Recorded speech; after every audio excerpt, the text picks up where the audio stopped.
1 kilometre पर भी ATP क्यों नहीं लगा पाए? क्यों नहीं लगा पाए 1 किलोमीटर भी एटीपी? आज ये प्रश्न पूछने की हिम्मत करते हैं अपने कार्यकाल को देखे, अपने गिरफ्तार में जाके। आपकी तरह रील बना के दिखाने वाले लोग नहीं हम, समझे ना? बैठो, बहुत हो गया, कुछ भी बोल देता है। Your ruling, sir, yesterday that RSS is a constitutional body. No, ruling Sir, can't be. how can a No, unregistered nothing is body? going on record. How can आज संसद में रेलवे मंत्री अश्विनी वैष्णव का अलग ही रूप दिखा। कई बार तो वो विपक्षी सांसदों को चुप कराते भी नजर आए। लगा था कि पिछले 2 महीनों में हुए कम से कम 9 रेल हादसों में हुई 17 मौतों की बात होगी, लेकिन अश्विनी वैष्णव ने इन दुर्घटनाओं का जिक्र एक बार भी नहीं किया। उसके विपरीत रेल मंत्री ने अपने ऊपर लगे कथित रील मंत्री के टैग की बात की। इसके अलावा शो में बात होगी जगदीप धनखड़ के दिग्विजय सिंह के आरएसएस से जुड़े पॉइंट ऑफ ऑर्डर को नकारने की। तो संसद में गुरुवार 1 अगस्त को हुई सभी बातों का सारांश समझने के लिए बने रहिए मेरे साथ। नमस्कार, मेरा नाम है जीशान कास्कर और आप देख रहे हैं द वायर। शुरुआत में बात लोकसभा की। आज संसद में 11 बजे प्रश्नकाल में सांसदों ने अपने क्षेत्र के हिसाब से जल शक्ति मंत्री, ऊर्जा मंत्री, उड्डयन मंत्री और रोडवेज के राज्य मंत्री से सवाल किए। फिर आई अश्विनी वैष्णव के बोलने की बारी। 31 अगस्त के सत्र में चंद्रशेखर आज़ाद से लेकर हनुमान बेनीवाल तक सभी सांसदों ने रेल दुर्घटनाओं की खामियों की बात की थी, तो जाहिर है सभी की निगाहें रेल मंत्री के भाषण पर थी। लेकिन रेल मंत्री ने अपने भाषण को यूपीए बनाम एनडीए का स्वरूप दिया। वैष्णव ने पूर्व की यूपीए सरकार पर एटीपी यानी ऑटोमेटिक ट्रेन प्रोटेक्शन प्रणाली लागू नहीं करने का आरोप लगाया, जिससे विवाद खड़ा हो गया। उन्होंने ये भी कहा था कि यूपीए शासन के दौरान हर साल होने वाली दुर्घटनाओं में 68% की कमी आई, जो औसत 171 से घटकर 54 हो गई। आइए सुनते हैं संसद में क्या हुआ। बाहर, इस सदन के बाहर कांग्रेस के ऐसे स्टेटमेंट्स आते हैं कि वंदे भारत ट्रेन नहीं चाहिए, और कई बार दूसरे कई दलों के भी आते हैं, लेकिन संसद में जो प्रामाणिक तौर पर कहा, मैं मान्यवर विपक्ष के सांसदों को धन्यवाद देना चाहता हूं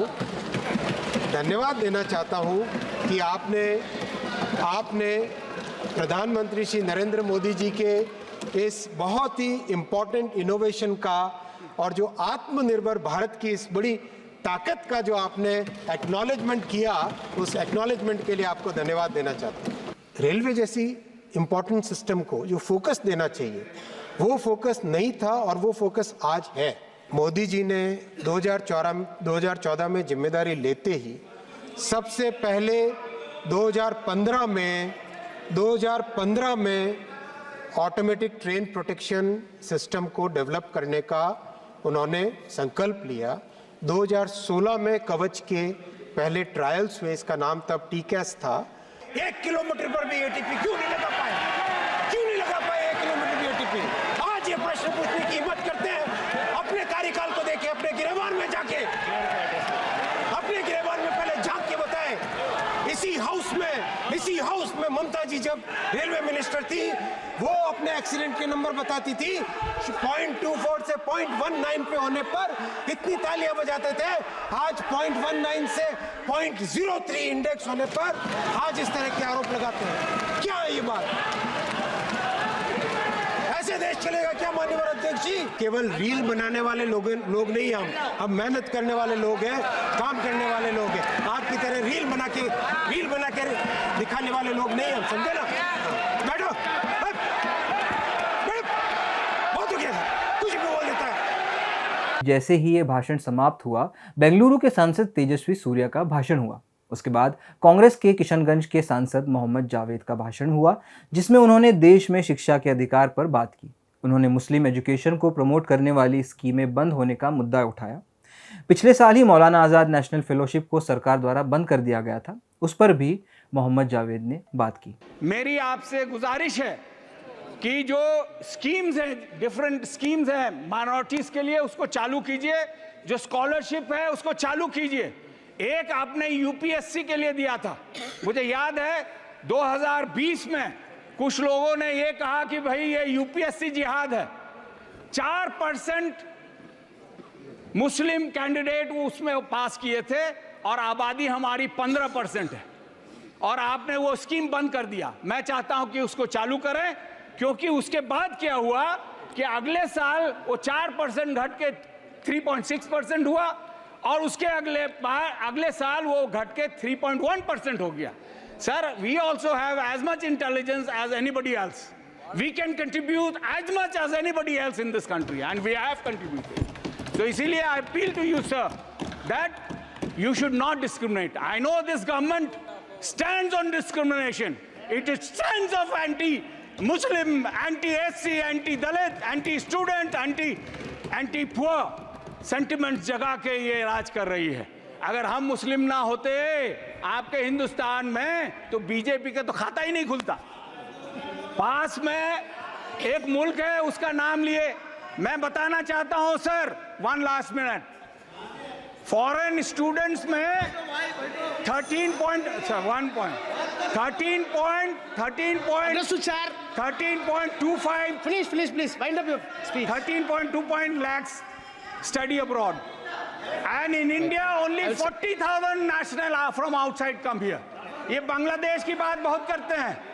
बांग्लादेश का जीडीपी हमसे बेहतर है, और वही नहीं, हमारे यहाँ के बच्चे 9,500 वहां पढ़ते हैं और उनके सिर्फ 2,000-2,600 बच्चे यहाँ पढ़ते हैं, और आप कहते हैं बांग्लादेश चले जाओ. तो मेरी गुजारिश है कि जो भी हमने मांगा है उस पे माननीय मंत्री जी गौर करें और मुल्क के एजुकेशन को बचाएं, बेहतर करें. आप मुगलों को नाम हटा देने से कुछ नहीं होने वाला है. मुगल 330 साल अगर रहे तो वो आपके हटाने से नहीं हटने वाले हैं. बहुत बहुत शुक्रिया. जय हिंद. अब देखते हैं राज्यसभा में सुबह के सत्र में क्या हुआ. सत्र की शुरुआत ही कुछ रोचक अंदाज में हुई, जहां दिग्विजय सिंह ने पॉइंट ऑफ ऑर्डर रेज करने की मांग की. लोकसभा या राज्यसभा में पॉइंट ऑफ ऑर्डर का अर्थ है कि कोई सांसद ये महसूस करता है कि सभा की कार्रवाई नियमों के अनुसार नहीं हो रही, तो वो एक पॉइंट ऑफ ऑर्डर इशू कर सकता है. यह एक ऐसा तरीका है जिससे सांसद स्पीकर या चेयरमैन को नियमों की याद दिला सकते हैं और सुनिश्चित कर सकते हैं कि सभा की कार्रवाई नियमबद्ध तरीके से चल रही है. तो इस पॉइंट ऑफ ऑर्डर द्वारा दिग्विजय सिंह उपराष्ट्रपति जगदीप धनखड़ के एक दिन पहले वाले बयान की बात उठाना चाहते थे.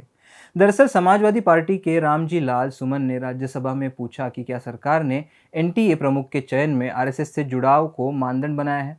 जगदीप धनखड़ ने इसके जवाब में कहा था कि आरएसएस एक संगठन है जो देश के विकास में योगदान दे रहा है और इसकी साख निर्विवाद है. उन्होंने कहा कि आरएसएस राष्ट्र कल्याण के लिए काम कर रहा है और इस पर गर्व होना चाहिए. धनखड़ ने आगे ये भी कहा कि इस संगठन की सीख निर्विवाद है और इसमें ऐसे लोग शामिल हैं जो निस्वार्थ भाव से राष्ट्र की सेवा करने के लिए प्रतिबद्ध है. अब इस बात पर Digvijay Singh point of order की मांग कर रहे थे, लेकिन जगदीप धनखड़ ने अनुमति नहीं दी. आइए सुनते हैं क्या हुआ. So yesterday you made some observations. Sir. No, 1 second, sir. You are sir, raising- we are violating the Constitution of India. Sir. We are, 1 second. You are raising it under which rule? sir, I'm raising it under 238. My right to raise a point of order. 1 second, sir. So, sir, you have stated, you have given a ruling. Sir, I am hesitating against your ruling, sir. I am giving you floor. Okay. But let me have rule 38 before me. Okay, sir. You also have rule 38 before you. Yes, sir.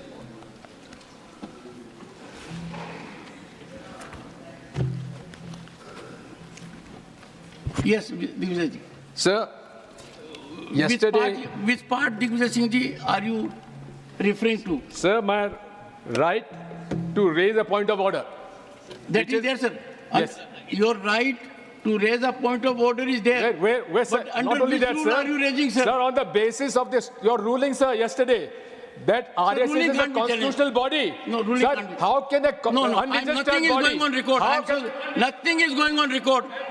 Nothing is going on record. No, nothing is going on record. Nothing can go on record. No, sir, nothing can go on record. No, nothing can go on record. No, Sunil. Sit down, take your seat. Take your seat. Take your seat, Digvijay Singh ji. Digvijay Singh ji, nothing is going on record. तो ये था सारांश दिन के पहले राज्यसभा और लोकसभा के सत्रों का. अगर आपको शो अच्छा लगा तो कमेंट सेक्शन में ज़रूर बताएं. मेरा नाम है जीशान कास्कर और आप देख रहे हैं द वायर. द वायर के और वीडियोस देखने के लिए सब्सक्राइब करें और बेल आइकन पर क्लिक करें. स्वतंत्र पत्रकारिता की आर्थिक मदद करने के लिए डिस्क्रिप्शन में दिए गए लिंक पर जाएं और अपनी राशि चुनें.